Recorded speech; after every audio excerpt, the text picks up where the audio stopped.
Bokoto yango ebandi magazine ya bino Indu Samag magazine ya idéologie pe impact na ndenge ya mukete to fongola bantango na biso kola lelo pona ko tsebino ke chef de l'état Félix Antoine Tshisekedi Tshilombo Fachi béton le déblonneur du système ayambaki président ya Burundi Ndayishimiye pour na visite de travail et le kanaki ndeni bolanda reportage oyo ya dule dialogue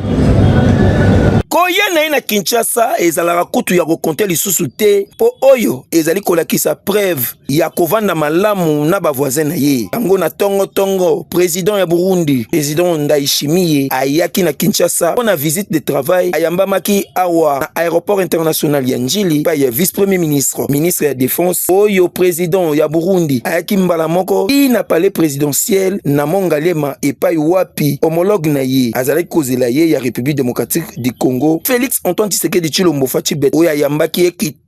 kitoko makasi penza ndimela ngaike ba deux chefs d'état abendanaki mopanzi o basolaki tête à tête na ta ebele ya kosakana te pe pona bino esengeli koyeba ke président ya Burundi azali pe président en exercice ya mécanisme régional ya suivi ya baccord pona paix sécurité na coopération pona République démocratique du Congo na région ayaki na cadre ya consultation na homologue na ye Félix Antoine Tshisekedi Tshilombo Fachi béton le déblonneur du système na 12e sommet ya mécanisme régional ya suivi ya baccord oyo ezali prévu le 28 mai 2025 na Kampala na République ya Uganda na sommet oyo akolobela makambo ya Evariste Ndayishimiye oyo akopesa moto mosusu place na ye ya président en exercice oyo akokumbela masolo ya mécanisme avec un partenaire idéologie nde président ya Burundi alobaki 12 ans après depuis azala wana na mécanisme national ya accord cadre yango ndezaki mama na lisolo oyo bango babetaki yango dada entre deux chefs d'état oyo basololaki évaluation na yango avant évaluation collective ya ba chef d'état mosusu na sommet ya Kampala oyo ezalaki signé na 2013 accord oyo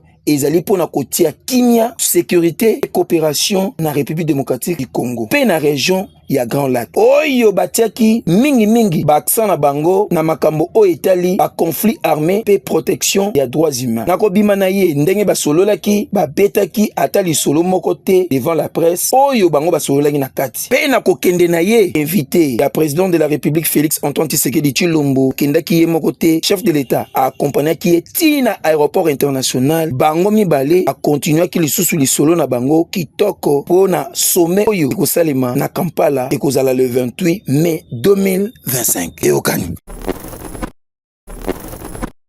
totikala kaka na présidence pour na que chef de l'état Félix Antoine Tshisekedi Tshilombo Fachi béton le déblonneur du système a décoré madame Safia Ibrahim Ouazali directrice ya agence française de développement à la République démocratique du Congo et les Canadiens ni bolanda reportage oyo ya Becker Makontela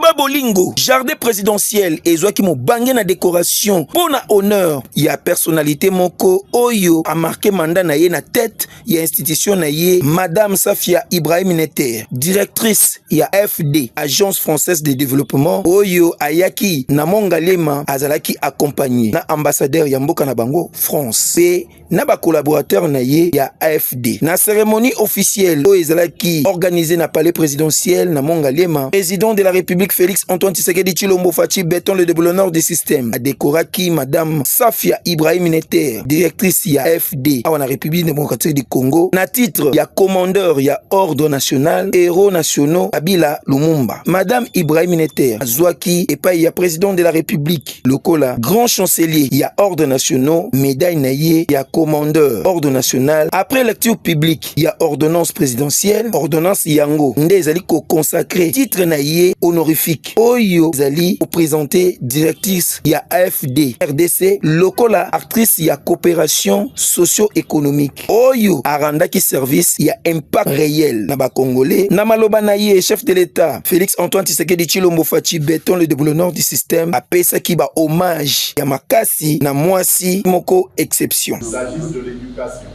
de la santé ou du développement durable, votre action a permis d'entrer des progrès durables et d'ouvrir des perspectives d'avenir pour notre peuple. Je tiens à vous assurer que la République démocratique du Congo vous considère désormais comme une amie de cœur, une partenaire fidèle et moi je dirais même comme une concitoyenne.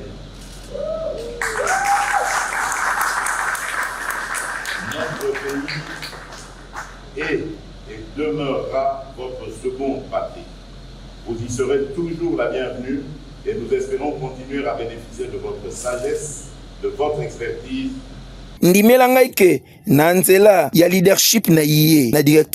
direction ya AFD ba projet ebele ezalaki financé na 4 ans oyo eleki na ba domaine ebele lokola éducation, santé pe développement durable. Madame Safia Ibrahim yepe tondaki na esengo makasi pe atalisaki reconnaissance na yé epai ya chef de l'État que décoration oyo ezali kaka po na ye mokote mais ezali pe elongo na équipe na ye mobimba ya AFD. Ezali na ba cadre ebele o bazali ba collaborateur na ye congolais. Moi j'achève ma mission avec le sentiment d'un travail bien accompli. Je laisse une équipe solide et soudée, une équipe qui représente la diversité de ce territoire, brillante, honnête. J'ai eu la chance à leur côté de me reconstruire, de porter une ambition que vous avez dessinée entre vous et mon président Emmanuel Macron, mais également d'avoir trouvé des amis ici en RDC. Enfin, Monsieur le Président, je tiens à vous dire, Ozali Moto Malamu.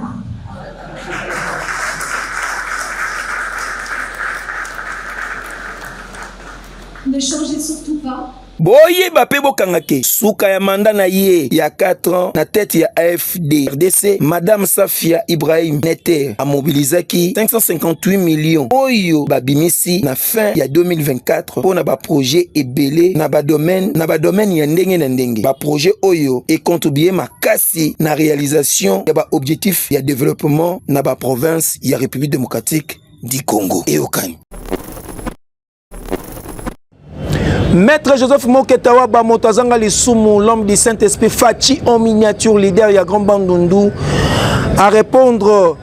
Joseph Kabila Kabange, fils de la paix, na nenga betaki ba mwanza na ye, na mikolo uto leka nenga betaki ba mwanza na ye, yango ye pa eko recadrer na nenga mukete en tant que notable ya Grand Bandundu bolanda ye na mikro ya Doulé Diallo. Merci cher presse, je suis venu à Doma tout récemment.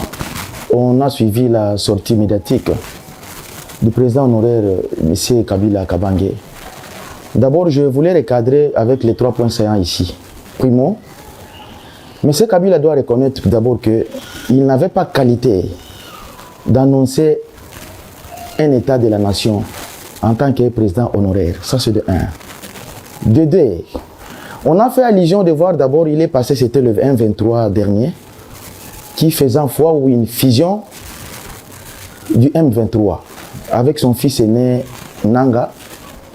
et ses alliés rwandais. Mais ce Kabila a manqué une conception communautaire. De 2, il ne pouvait même pas faire allusion avec les 18 ans coulés où il a géré avec une haine aiguë et il avait une conception alternative. Les 6 ans dont il fait allusion au président Félix Antoine Tshisekedi, qui est le garant de la nation, ça n'a rien à voir comme une compassion qui est en cours. Je vais démontrer ici qu'en droit, quand il voulait dire devant l'opinion qu'il y avait un accord, il s'agit de quel accord? En droit, ça s'appelle matière privée. Ça n'engageait ni la République. Parce que quand je parle de la République, je vois les 2 chambres. Que Kabila nous démontre ici qu'il est passé aux 2 chambres où il y avait un accord démontrant pour dériver ces pays qui est la République démocratique du Congo. Et je voulais revenir à Kabila puis lui rappeler avec conscience qu'il a perdu sa conscience, il doit réfléchir, agir, il doit réfléchir et agir et il doit être conséquent puis se remettre en cause à tout ce qu'il a légué avec une haine aiguë que j'insiste là-dessus. De 3, Kabila, quand il voulait décortiquer, démontrer d'ici, il sait de quoi il y avait une préméditation de l'Est. Et aujourd'hui, il est passé encore aux aveux, démontrant que bel et bien, il était responsable et civilement responsable du M23, j'insiste là-dessus, et du Rwanda et consorts. Et je vais demander ardemment à M. Félix Antoine Tshisekedi, qui est le garant de la nation, mon président, qu'il doit tenir un bâton comme un commandant en chef, non seulement pour la défense du pays, mais revoir aussi son entourage avec des serpents venimeux et des antisociaux, parce que lorsqu'il est venu, il avait une option sur les contrats sociaux comme Jean-Jacques Rousseau. Que les pays soient en paix, Fathi est venu pour délivrer le pays et non le contraire. Kabila, il a perdu son allure et il a démontré de quoi c'est un antisocial. Il est venu non seulement pour le pays, mais il avait une mission, d'où pour la balkanisation dans l'est du pays. Nous avons dit merci. Nabasango moso sengeli koyeba ke major États-Unis akangi bana kuluno bazako nyoko la population makasi kuna na commune Masina bolanda reportage oya Dadi Bilumbu l'élève 10 mètres. Sango na bango etamboli makasi awa na commune Masina lokola la police musana na bango zali ya kobatela la population na biloko na bango boyeba ke major États-Unis akitaki moko na terrain po mikoleleki ezaki na bana ya kuluna papa ki tata moko bimaki ba 4 à 5 heures machette ba bomie na butu na pe ba nyonso bazaki nango posa nde la police kitaki pona kanga bana kuluna nyonso awa bozomona nde bakitelaki bango bakangi bango mopikwa mbika baza koya na bango kwatulu bino mo boza kozwa ndenge major États-Unis awa avant basala descente ndenge asololaki elongo na ba policier aza kopesa bango ba instruction ndenge ni ba osala descente population petango bamonaki ndenge wana batondaki na ensengo.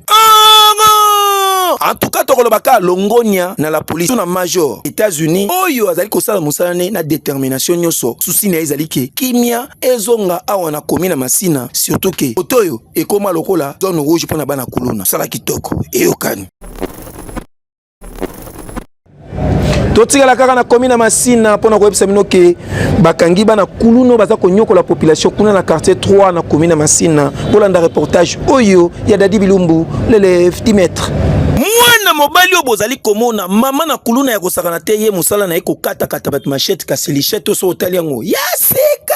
lokola musala nezali ya kopapa bat machette ndenga kendaki pona kobotola bat biloko ezaki moma oyo la police eza kosala musala nango ya patrouille nde bakoya na etango boza komona eboye ba mususu kutu oyo deja bakata bino ba machette be babotola bino biloko ere yango ya kotika plainte po mwana mobali ezesenga pena kende kolia vungule na mindindi na malemba kuna na prison po alapa tango kamera na biso ekomaki awa tango kutu baza kotuna yoka ndenge aza kotata bana oalo kute yoka sikoyo bakonza la police nde ba expliquer oyo baza vraiment ba terroriste oyo bazo benga kuluna baza ko terroriser vraiment milliers ya quartier 3 toza kolala te à chaque fois bako zwa bambeli basombi bambeli bazo kokende kokataka bato kobotola ba telefone opération ekomi na bango awa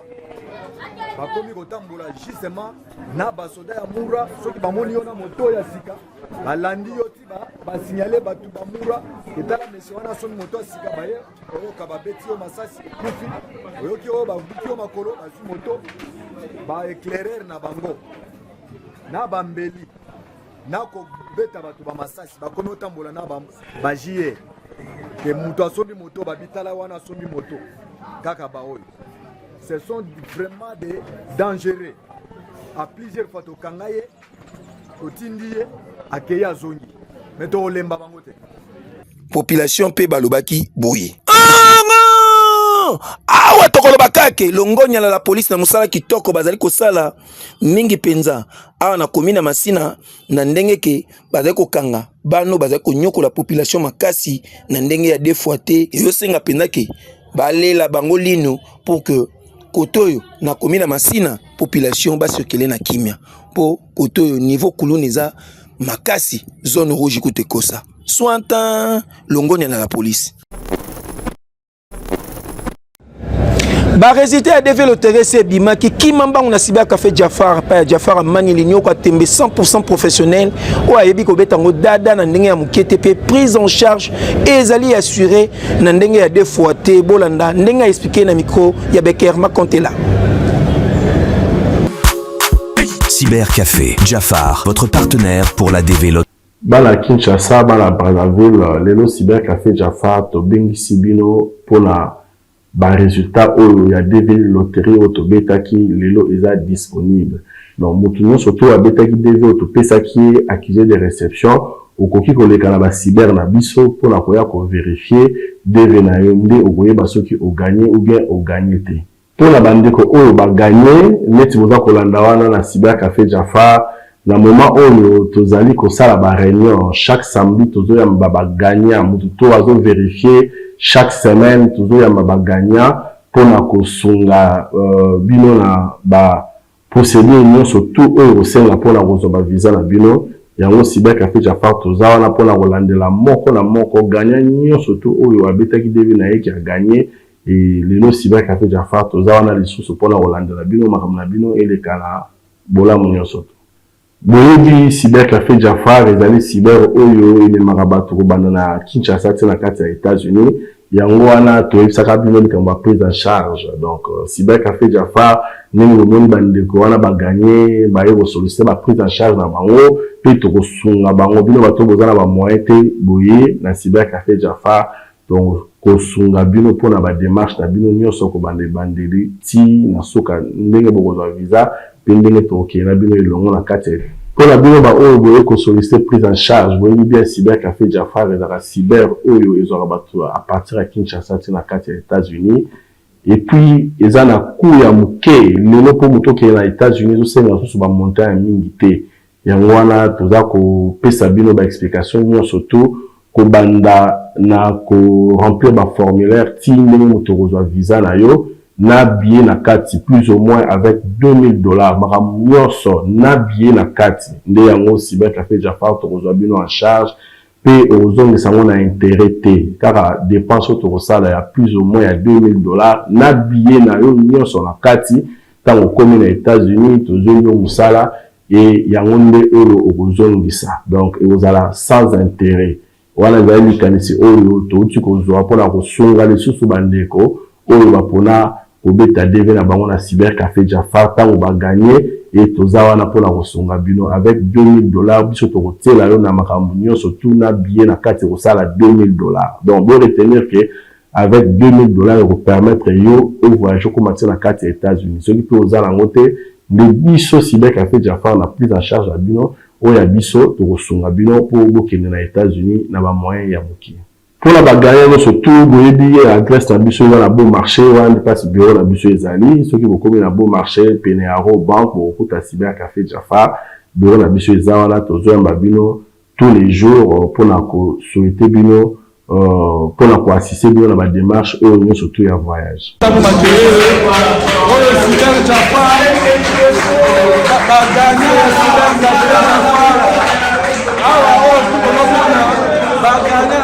Cyber Café Jafar, donc merci beaucoup. Réunion chaque samedi pour la gagnant. Toza awa chaque samedi tozo ya ba gagnant pour la réunion ba o bazo bima chaque semaine. Merci beaucoup pour la bino ba gagnant.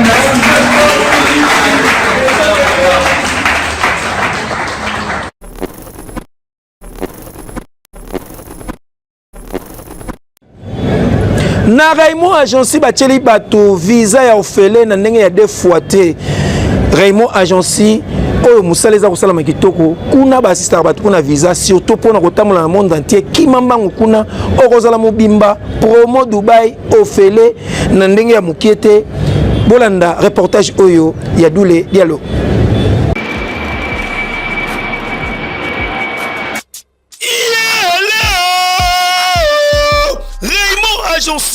Agence ya sur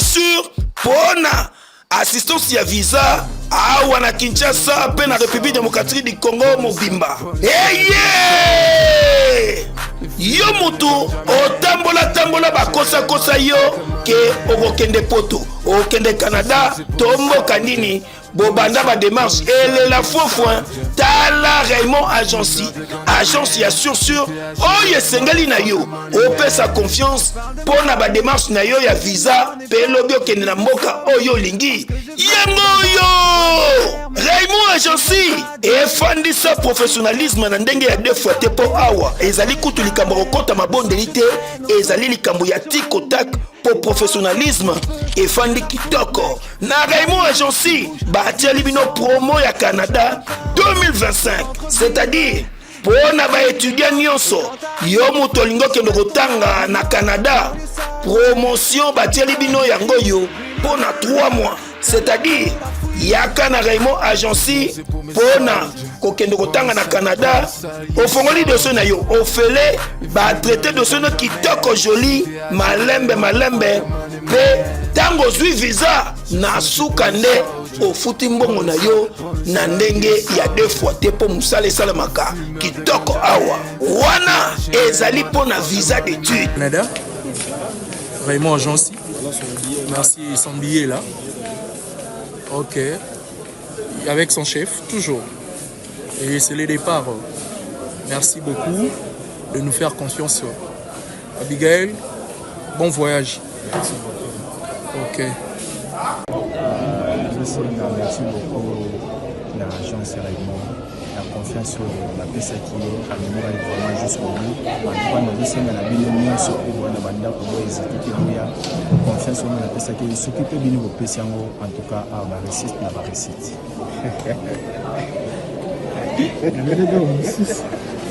Et partout dans le Nazoka, et cela Raymond, j'en sais en fonction il y a Vénan. Mais il n'y a pas que moi dans l'histoire parce que tout le monde met la main dans la pâte. Donc, effectivement, j'ai parlé d'un partenaire mon cours, il y a Mounine, il y a Raymond Agency où il a été sociologique à dossier à un certain monsieur où il a soutenu un biseau Makassi puis. Je veux dire, comment les outils maman Makassi. Ah, au secrétaire comment? Oui, j'ai entendu parler de Olivier Moukoko. Voilà, monsieur Olivier Moukoko. Oui, c'est monsieur Olivier Moukoko. Ouais. Il est parmi eux. Ah, bon, on va être le seul. Mais vous êtes mon ami? Non, pas encore. Lui là, c'est vraiment un partenaire privilégié. Il y a Raymond Agency. Donc, à chaque fois, on a un dossier, un bureau là-haut. Il faut faire c'est ça qui est très intéressant. Il faut traiter ça. Et d'ailleurs, Raymond Agency, c'est la fiabilité, la sécurité ainsi que la rapidité. Hein? Effectivement. Voilà, Agence Mourou, tu vas dans la voie, je sais pas, Raymond Agency. Mais tu iras nulle part au côté qui base à la structure Mourou Vanda et puis organisée. Voilà. Ouais. Il y a une de nos clientes, elle fait un tabundi. À combien à Kabamba, ce qui 222 et tout. Non. Moi, je lui dis, mais non. Il y a plus de place pour matin. Winner en face, voilà, Kabamba 170. Voilà. Tu es déjà dedans. Vous êtes déjà dans la catégorie. Alors, merci beaucoup.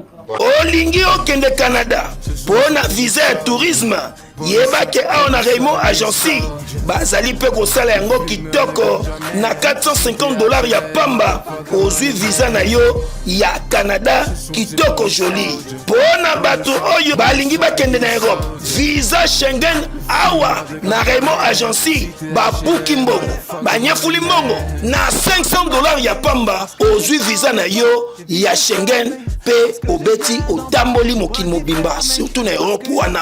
awa na Raymond Agency escroquerie elekaka te lokuta elekaka te po nyonso ezali na professionnalisme pesa Raymond Agency omona ba résultat asepelisa yo na visa pe na nyonso kitoko awa na Raymond Agency bapesaka pe visa ya Turquie, Brésil, Chine, Dubaï, Afrique du Sud, Biélorussie pe na bamboka mosusu okozala mobimba Dubaï kutu koloba na yo te okanisa suki bango te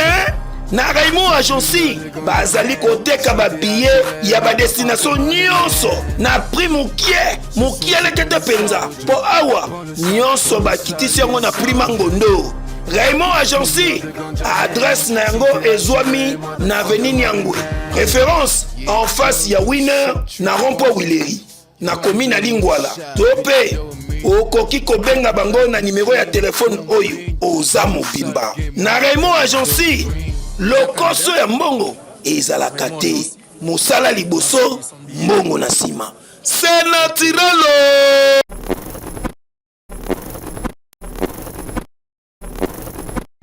na commune na Masina na quartier 3 bakwei na bana kuluna surtout kuna oyo baza konyokola population makasi esuki kaka wana te population tumbi mwana kuluna atumbami lokwa makaku okokolia epe na duma neti kaka na filme bolanda reportage oyo ya Dadi Bilumbu l'élève du maître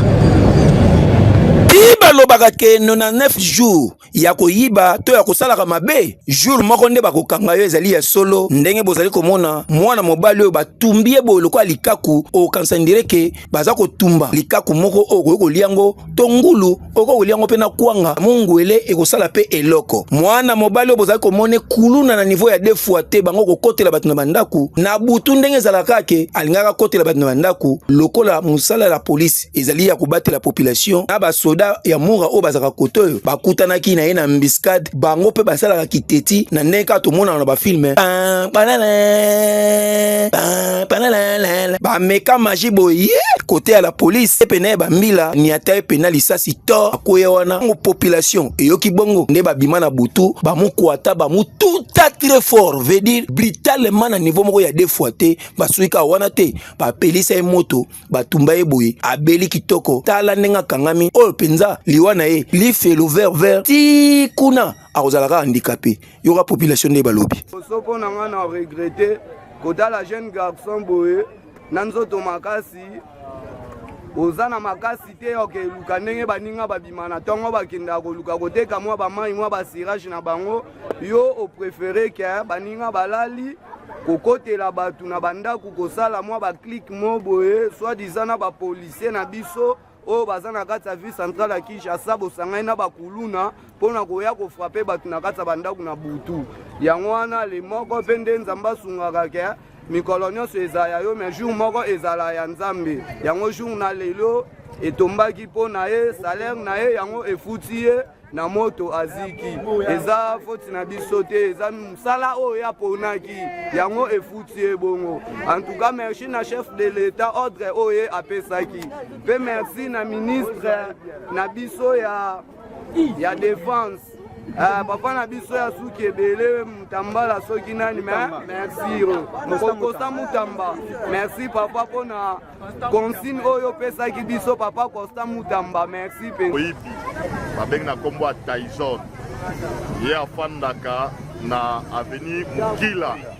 kote ya ngambu ya ekiri ya west nde kote ya vandi alongwe kuna tia ye koyiba kote oyo bazalaki ebele nde population etikali na ye balobi moya kende eza te yo ifo tosilana nde omoni basilani na population boye en tout cas watokoloba kake population ba se faire justice te mais biloko boy ezosenga penza ete ya bana kuluna population niveau bakomi na suka en tout cas palado madame palado messieurs oyo esengeli bana kuluna bazwa leso po soki bazwi bango oyo kutu muke turo ba otumbe pena système pena ngulu ya kapela ayoka pena moto ekote na kati na be épices nyonso olia na kwanga mungwele te ya bino yokani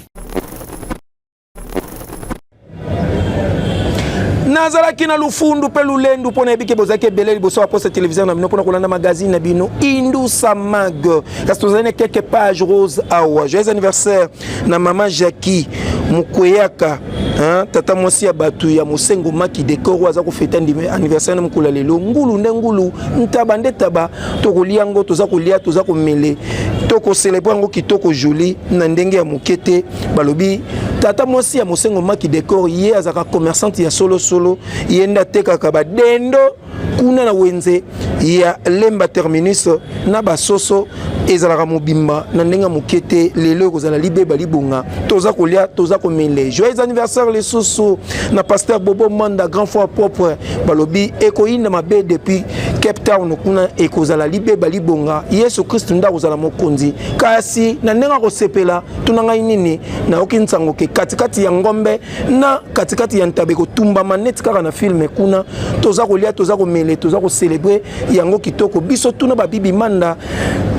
Pierani Manda, Flori Manda, Guylaine Manda, et puis bisotu toko célébrer kitoko joli naba oyo bazana États-Unis Guy Manda azana Pointe et puis Ladi Manda Junior Manda bisotu toko célébrer anniversaire ya Bobo Manda oyo azali pasteur azako célébrer anniversaire na kitoko joli pe pona ko sukisa joyeux anniversaire le susu na mwasi ya pembe omba ikona balobi mwasi ya pembe kotaka ngungi na ndaku te otali mwaso kumisi nzambe tai avantageuse na niveau ya 2 fois te lelo libe bali bonga na yoki ntsango ke ba carton ya pizza ekokota wana 344 carton ya pizza et kolia makitoko joli mais fête nango mingi penza et rozana fleuve Congo hotel pokuna baliaka kitoko na lix makasi mingi toza kolia toza komele pona anniversaire ya Omba Ikona mwasi ya Pembechero na ndenge ya 2 fois te. Joyeux anniversaire de la part ya Rodrigue Mutombo Oazali Yende Mutasimbi logistique ya honorable Zakari Bababaswe Rodrigue Mutombo azako souhaiter joyeux anniversaire na Omba Ikona. Tokomi na suka kasiti kato remercier bato bazako sunga biso mais avant la remercier bato bazako sunga biso tika to continuer kopesa lokumu makasi na bakonzi ya IGF o bakoti bazako kumbela inspection générale ya finance avec impact na idéologie na inspecteur général pe chef de service adjoint yenani pasteur Emmanuel Chibingu Senga mosali na nzambe ya solo oyo nzambe azako utiliser puissamment surtout ya pese mayele makasi pona kosaila mboka pe kosaila musala kitoko avec intégrité na ndenga mukete elongo na titulaire na ye inspecteur général pe chef de service Christophe bita 6 mois baza kosala musala kitoko na ndenge ya 2 fois te na confiance ya mokonzi de la part ya Mosengo Maki Décor oyo aza kopesa ba félicitations belé na inspecteur général pe chef de service adjoint ya IGF pasteur Emmanuel Chibingu Senga elongo na titulaire na ye Christopher bita 6 mois kitoko joli na ndenga mukete to pesi merci na bato baza kosunga biso makasi mingi na maître Joseph Moketa wa ba motazanga lisumu l'homme du Saint-Esprit elongo na prophète Dieudonné oya église miel o baza kosunga biso pour que magazine oyo tozala toujours wana pona ko informer bino en temps réel. Merci na Naomi et ban assistance na yo mona mayele makasi oyo azara toujours wana na pointe na ndenga ya 2 fois te puis merci na doule dialogue azaki na sima ya caméra abendenga beauté kitoko joli montage sima maki na Becker Makantela papa na Titan na ndenge ya 2 fois te biso toza ko lobaka abu façon fachi wetu fachi béton tele mona nami ya nani ya bana kisasa o ba na magazine na biso to pesi bino merci surtout na bana basoda o bo sala biso te lobby